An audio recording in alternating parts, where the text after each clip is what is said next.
Mari kita merenung sejenak melihat peta Indonesia, sebuah kepulauan yang secara geologis diberkahi dengan berangkas harta karun yang tiada taranya.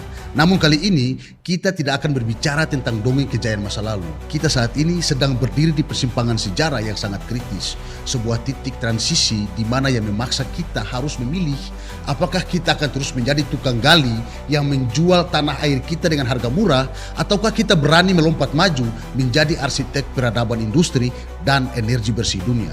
Mari kita bedah. Selama puluhan tahun, fondasi ekonomi kita ditopang oleh energi fosil, batu bara dan minyak bumi sebagai nafas ekonomi kita.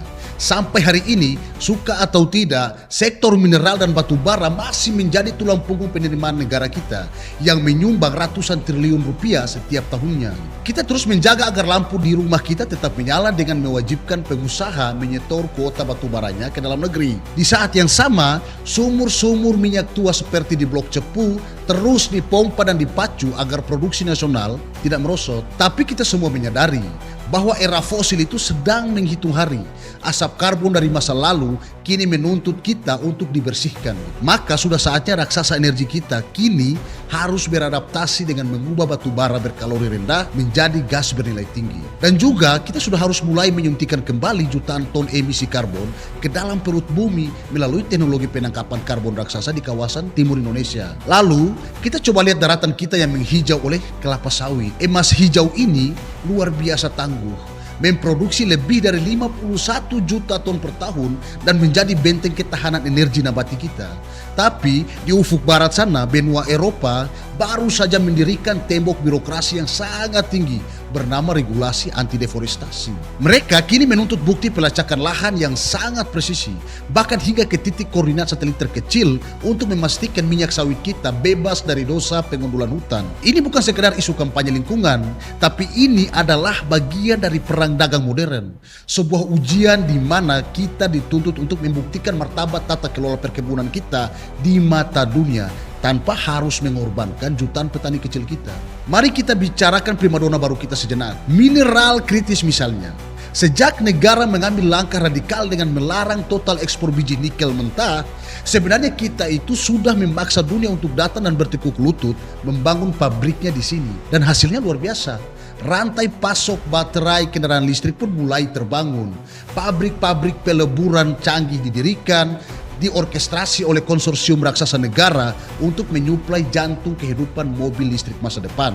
Dan bukan hanya nikel, kita baru saja meresmikan smelter tembaga super megah di Sumbawa dan pabrik pengolahan bauksit raksasa di Kalimantan Barat yang kelak akan menghentikan kebiasaan buruk kita mengimpor aluminium. Tapi kita juga harus ingat bahwa setiap revolusi menuntut harga yang harus dibayar. Narasi besar hilirisasi ini bukan tanpa celah. Euforia pembangunan pabrik peleburan nikel kita kini membentur kenyataan pahit. Kelebihan pasokan di pasar global misalnya, harga komoditas itu mulai anjlok, memaksa beberapa pabrik di Sulawesi mematikan mesinnya dan merumahkan pekerjanya.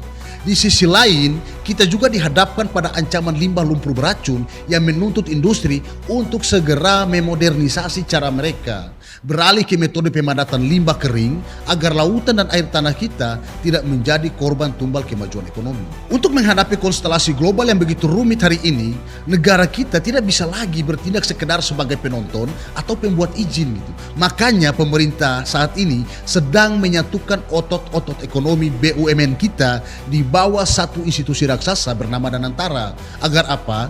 Agar kita memiliki daya gempur investasi sekelas para pemain global. Namun, badai di luar sana sungguh nyata. Di saat kita sedang gencar merayu investor dengan pembebasan pajak, dunia tiba-tiba sepakat menerapkan pajak minimum global sebesar 5% yang praktis akan menyedot efektivitas insentif kita kembali ke negara asal investor. Lebih dari itu, Eropa juga siap memblokade dan menghukum produk baja serta aluminium kita dengan pajak karbon perbatasan, teman. Jika pabrik-pabrik kita di Sulawesi atau Maluku terbukti masih memakan listrik kotor dari pembakaran batu bara. Jadi teman-teman, apa yang sedang kita saksikan hari ini, transisi energi, hilirisasi mineral, sampai restrukturisasi ekonomi, itu semua bukan sekadar proyek negara. negara. Ini adalah ujian kelayakan kita sebagai sebuah bangsa. Apakah kita mampu mengubah kutukan sumber daya alam yang mentah menjadi fondasi peradaban industri baru yang bersih, mandiri, dan berkeadilan bagi masyarakat sekitarnya atau tidak? Waktu yang akan menjawabnya. Namun satu hal yang pasti, masa depan tidak akan menunggu mereka yang lambat beradaptasi.